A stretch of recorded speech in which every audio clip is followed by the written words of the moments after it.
Olá, meus amigos. Meu nome é Geraldo Burgo. Eu sou analista de valores imobiliários e consultor CVM. Esse canal ele é 100% focado em ETFs, onde eu te ajudo a construir uma carteira realmente passiva. Aproveita, se inscreve no canal, me segue lá nas redes sociais para ficar por dentro de todas as novidades.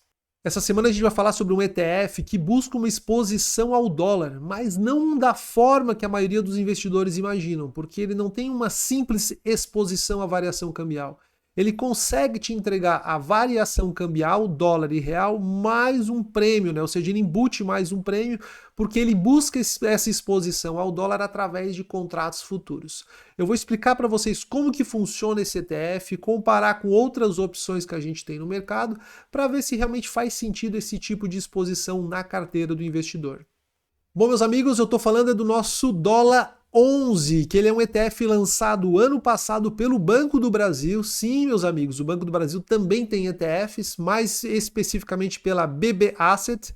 Ele é um ETF considerado de renda variável, ele segue um índice que foi criado sob demanda pela S&P, a mesma que cria lá o índice S&P 500, ela fornece aí diversos índices também para o mercado brasileiro. Ele tem como estratégia ser um fundo cambial, né? Buscar uma exposição ao dólar, porém através de contratos futuros, que eu vou explicar para vocês. Tem uma taxa de administração de 0,4% ao ano, um pouco salgada ainda, mas a gente sabe que o mercado de ETFs está crescendo aos poucos no Brasil e a tendência é essa taxa de administração reduzir.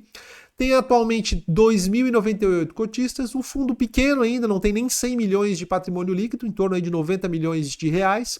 Foi lançado, como eu falei para vocês, dia 25 de julho de 2024. Ele é um ETF de acumulação, ou seja, ele não distribui nenhum dividendo, portanto, como ele é considerado um ETF de renda variável, ele entra, né, como na classificação para ETFs de renda variável na parte de declaração, na parte de imposto. Então, o único imposto que a gente vai pagar com relação ao dólar 11 é quando a gente efetuar a venda das cotas e caso a gente tenha algum tipo de ganho, né, a gente vai pagar um imposto de 15%. Lembrando que, como ele é classificado como ETF de renda variável, nós precisamos gerar a DARF e pagar essa DARF até o último dia útil do mês seguinte. Bom, agora vamos dar uma olhada na estratégia do dólar 11. Ela é um pouco complicada, mas eu vou tentar explicar para vocês aqui de uma forma mais simplificada, sem entrar muito em detalhes. Então, basicamente, o dólar 11 ele é um ETF, que ele é um fundo negociado em bolsa, né? Criado pela BB Asset, que permite aos investidores brasileiros se exporem à variação do dólar sem precisar abrir contas no exterior ou comprar dólares de maneira física, ou dólares em papel, né? Ele é negociado na B3 como se fosse uma ação. O dólar 11 não compra dólares físicos, em vez disso ele investe em contratos futuros de dólar na B3, mais precisamente ele faz rolagem mensal desses contratos futuros. Esses contratos futuros de dólares, eles já embutem algo que a gente chama que é o cupom cambial.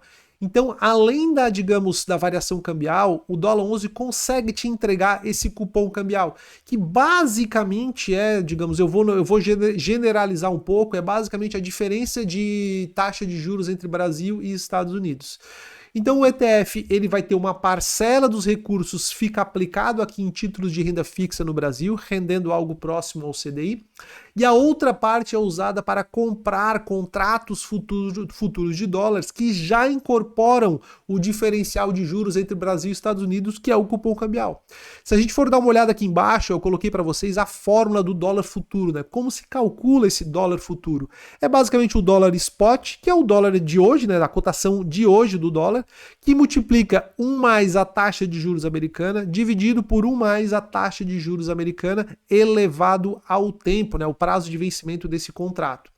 Então esse mecanismo, o mecanismo de precificação dos contratos futuros, né, eles levam em conta tanto o valor atual do dólar, certo, que é o nosso amigo dólar spot, a taxa de juros brasileiras, como eu falei para vocês, a taxa de juros americana e o prazo de vencimento até esse contrato. Então essa é a estrutura que o ETF utiliza dentro do fundo, né, como estratégia, né, para te entregar a variação do dólar, né, mais esse cupom cambial. Então agora vamos comparar como é que foi o histórico do dólar 11 com outros tipos de fundos que a gente tem disponíveis no mercado aí que tentam buscar essa estratégia, né, que busca essa exposição ao dólar. Vamos dar uma olhada agora no retorno histórico. O que eu trouxe aqui para vocês? Calma que eu vou explicar esse gráfico aqui colorido, vocês já vão entender. Primeira coisa, o dólar 11 ele foi criado o ano passado. Tá? Então o que eu fiz? Eu peguei o índice que o dólar 11 segue, certo? E apliquei uma taxa de administração de 0,4% ao ano para a gente ter uma ideia de como se comportou, certo? O dólar 11 nesses últimos 10 anos, desde 2015. Depois eu peguei todos os fundos cambiais, ou seja, esses fundos que são oferecidos aí por bancos e corretoras, né, não ETFs, que existem, ou seja, que tem histórico de 10 anos. Eu cheguei ao número total de 32 fundos cambiais com histórico, né, disponível aí de 10 anos. Eu peguei também uma opção de um ETF no exterior chamado SHV, que ele investe em títulos públicos americanos de curto prazo. Então, quando tu investe nesse ETF, no SHV, lá no exterior, você vai receber a variação do dólar, né, mais a taxa de juros americana. Então, para a gente comparar como que foi, comparar com o dólar 11, né, como que essa estratégia aí reagiu aí nos últimos anos. Lembrando que esse ETF, o SHV, ele está disponível para quem investe diretamente no exterior, né, através do mercado americano, só que ele tem disponível também na B3 através desse BDR, ó, BSHV39. Então, se tu quiser uma exposição SHV, tu consegue fazer aqui também da B3. Então, quando a gente compara nesse período específico, desde 2015 até maio de 2025, a gente observa que nessa linha laranja a gente tem a performance do nosso amigo dólar 11. Então a gente vê que o dólar 11 nesse período específico ele consegue superar tanto uma estratégia do SHV, ou seja, do ETF SHV, que tem uma exposição aos títulos públicos americanos de curto prazo, como ele consegue superar bem a variação do próprio dólar, que é nessa linha azul aqui, ó, que a gente observa. Tá? Além disso, eu comparei com 32 fundos cambiais. Talvez não esteja muito claro aqui para vocês no vídeo, mas a gente está com um cinza bem claro aqui no fundo, digamos, o comportamento dos outros 32 fundos cambiais. Eu dei um destaque para o fundo que teve o melhor retorno, que é essa linha vermelha, e para o fundo que teve o pior retorno, que foi essa linha roxa aqui, ó. Tá. Então, basicamente, no quadro abaixo, a gente pode verificar que nesse período de 10 anos, o melhor fundo cambial foi esse do BBB Top Dollar, entregou 172% de retorno. O pior fundo cambial foi esse do Bradesco, que entregou 85% de retorno. O dólar em si, somente o dólar variou aí 89%, tá? A estratégia do dólar 11 teve um retorno de 144%, tu vê que ele teve um desempenho bem superior ao próprio dólar, né? Já a estratégia do SHV, que é basicamente comprar títulos públicos americanos de curto prazo, teve um retorno aí de 126%, tá? Então a gente vê que o dólar 11 conseguiu superar bem o dólar, né, o próprio dólar, e essa estratégia do SHV, tá? Que compra esses títulos americanos de curto prazo. Além disso, quando a gente compara a estratégia do dólar 11 com os 32 fundos cambiais que existem aí no Brasil, com histórico de 10 anos, a gente vê que a estratégia do dólar 11 superou a performance de 24 fundos cambiais. Então ele teve um bom desempenho quando a gente compara aí com os outros fundos. Agora é interessante a gente observar, né, que todos os fundos cambiais eles aplicam essa estratégia de contratos futuros. Mas por que a performance acaba sendo tão diferente, né? Eu não sou especialista em contratos futuros, até quem estiver assistindo esse vídeo, se for especialista, pode até me corrigir se eu falar alguma besteira, mas pelo que eu estudei com relação aos contratos futuros, dependendo da estratégia que tu utiliza, como, digamos, o prazo de vencimento dos contratos futuros, como que tu vai fazer essa rolagem dos contratos, tudo isso influencia na performance do fundo. Então eu acredito que essa diferença da performance, ela está relacionada com a estratégia utilizada, tá, dos contratos futuros, da rolagem dos contratos futuros para todos esses tipos de fundos. Então a gente vê realmente que tem uma diferença de performance e acho que talvez é com relação a essa estratégia de rolagem, tá?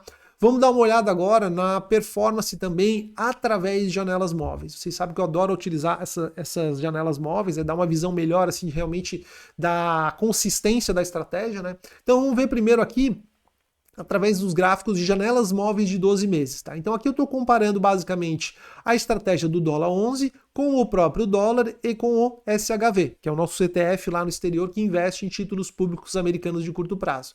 Então a gente vê que para janelas móveis de 12 meses, né, o dólar 11 supera o SHV em 89 das 109 janelas, ou seja, em 81% do tempo das janelas, a estratégia do dólar 11 supera o SHV. E a estratégia do dólar 11 supera o próprio dólar, né, nessas janelas móveis de 12 meses em 100 das 109 janelas analisadas, ou 91%, 91,74% de sucesso. Então a gente vê que o dólar 11 ele cumpre bem seu papel no curto prazo de entregar retornos, né, até superiores ao dólar. Tá? Quando a gente vai para janelas móveis de 36 meses, a gente vê realmente uma consistência maior da estratégia do dólar 11. Porque em janelas móveis de 36 meses, ou seja, caso o investidor tivesse permanecido ao longo de 3 anos, o dólar 11 supera o SHV em 80 das 85 janelas analisadas, um percentual de superioridade de 94,12, bem interessante. Eu achei que ia ser bem parecido, tá? Confesso para vocês que antes de fazer esse estudo, eu achei que a estratégia do dólar 11 ela era muito semelhante à do SHV, tá? Mas pelo visto o dólar 11 consegue entregar até um retorno superior. E para janelas móveis de 36 meses, o dólar 11 supera o dólar aí em 85 das 85, né? Em 100% das janelas. Então, bem interessante. A estratégia do dólar 11 bem consistente. A gente observa aqui pelos gráficos de janelas móveis, tanto de 12 quanto 36 meses, que ele está constantemente com uma performance superior tanto ao SHV quanto ao próprio dólar, né? E olha que interessante, o que eu comentei com vocês, né? Como a gente, se vocês observarem nesse gráfico, tá uma linha cinza bem clara no fundo, que é a performance dos outros fundos cambiais, né? Dos 32 fundos cambiais. E a gente vê que tem certos períodos, principalmente aqui ó, em janelas móveis de 12 meses, que alguns fundos cambiais destoam a performance dos outros, porque eles andam muito juntos, né? Então, basicamente a diferença ali está no prazo de rolagem dos títulos, dos contratos, né?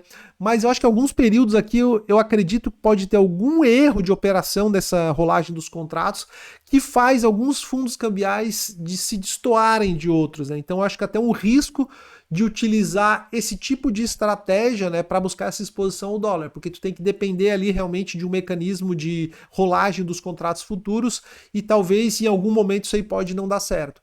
Em janelas móveis de 36 meses a gente observa também ó, que alguns períodos, ó, como aqui que eu estou mostrando para vocês, alguns fundos cambiais a performance se destoou, digamos, da média dos demais. Então é um ponto de atenção que a gente tem que ter quando busca, né, se expor ao dólar, né, buscar uma exposição ao dólar através dessa estratégia de contratos futuros. Bom, e qual que é a conclusão que a gente chega, né? O dólar 11 ele cumpre seu papel, que é de acompanhar a variação cambial, né, a variação do dólar, ele ainda entrega um prêmio além da variação cambial, que é o cupom cambial, que pode ser entendido como o diferencial das taxas de juros entre Brasil e Estados Unidos. A gente observou que em janelas móveis de 12 meses, o dólar 11 supera o dólar em quase 100% das janelas. Quando a gente observa em janelas móveis de 36 meses, o dólar 11 supera o dólar em 100% das janelas. E agora comparando o dólar 11 com a estratégia do SHV, né? O SHV é um LTF americano que basicamente compra títulos públicos americanos de curto prazo, né? Então, quando você compra o SHV, você está exposto à variação cambial e recebe a taxa de juros americana, esse é o prêmio que tu recebe no SHV. Quando a gente compara essas duas estratégias, o dólar 11 supera o SHV naquele período específico de 10 anos e também supera na maioria das janelas, tanto de 12 quanto de 36 meses. Então a estratégia do dólar 11 se mostrou mais eficiente que a estratégia do SHV. Além disso, no dólar 11 a gente tem uma melhor eficiência tributária, porque no dólar 11 ele é um ETF de acumulação e ele não distribui nada. Então quando a gente fala de imposto, a gente vai pagar imposto no dólar 11 somente quando efetuar a venda das cotas, né, um imposto de 15% sobre o teu ganho de capital. Já no SHV, quando você investe lá diretamente nos Estados Unidos no SHV, como ele é um ETF de distribuição, ele distribui periodicamente parte desses juros e toda distribuição existe uma retenção de 30% na fonte de imposto por parte do governo americano. Tudo isso aí faz o dólar 11 ter uma melhor eficiência tributária. Lembrando que essa retenção de 30% ocorre tanto para quem investe diretamente no SHV no exterior, como para quem investe aqui, digamos, através do BDR. E quando a gente compara o SHV com outros fundos cambiais, a gente observa realmente que ele também teve uma performance bem interessante. Ele teve aí, digamos, uma performance superior a 24 dos 32 fundos cambiais analisados. A gente observou que a estratégia dos fundos cambiais acabam sendo bem semelhantes, né? O que vai mudar ali é a estratégia da rolagem dos contratos. Só que um ponto importante também é a gente lembrar que os fundos cambiais no Brasil, né, que são fundos abertos, que são oferecidos por bancos e corretoras, eles possuem o Comicotas. Então essa performance que a gente está observando dos fundos cambiais, ela vai ser pior, tá, para o investidor, porque vai ter essa cobrança antecipada de imposto, né, que é o nosso amigo Comicotas. Já no ETF não existe Comicotas, então a gente vê que o instrumento ETF ele acaba sendo realmente tributariamente mais eficiente. Agora um ponto de atenção, né, eu falei bem aqui do dólar 11, mas também é interessante eu alertar vocês. Quando a gente compara o dólar 11 com o SHV, por exemplo, que é um ETF simples, que basicamente compra títulos públicos americanos de curto prazo, a gente tem que entender que o dólar 11 utiliza toda uma estrutura complexa, com contratos futuros, fazer rolagem. Então, assim, não existe bem uma certeza de que o fundo, né, a estratégia ali da gestora sempre vai dar certo, né? Porque ele vai ter que estar realmente sempre rolando esses títulos de tempos em tempos. Talvez em algum momento, digamos, de estresse do mercado pode acontecer alguma coisa errada ali, digamos, ele não conseguir entregar o que está prometendo. Como a gente observou, alguns fundos cambiais em alguns períodos ali que a gente viu que a performance deles se destoaram dos demais, então não sei, pode acontecer também com o dólar 11, eu só estou fazendo suposições. Então quando você investe através do SHV, é um ETF simples e está simplesmente comprando títulos públicos, não tem nada complexo ali dentro, né? Então é um ponto assim de atenção, tá? Não é só mil maravilhas, é importante a gente estar ciente de todos os riscos. E meu papel aqui é não falar somente as vantagens, mas também alertar vocês dos riscos envolvidos. Bom, esse era o vídeo que eu tinha para vocês essa semana, falar um pouco sobre o dólar 11, tinha sido já pedido aqui nos comentários em alguns meses atrás. Confesso para vocês que eu também acho bem complexa essa estrutura dentro do dólar 11, não é fácil nem para quem é do mercado financeiro entender como é que funciona, né? Normalmente essa parte de contratos futuros, de derivativos, são poucas pessoas que realmente têm um bom conhecimento para conseguir explicar nos mínimos detalhes, mas eu tentei trazer aqui para vocês de uma forma simples, simplificada, alertar para vocês também sobre os riscos envolvidos, espero que tenham gostado. Qualquer dúvida que vocês tiverem, pode deixar aqui nos comentários que eu vou responder a todos vocês. Um forte abraço!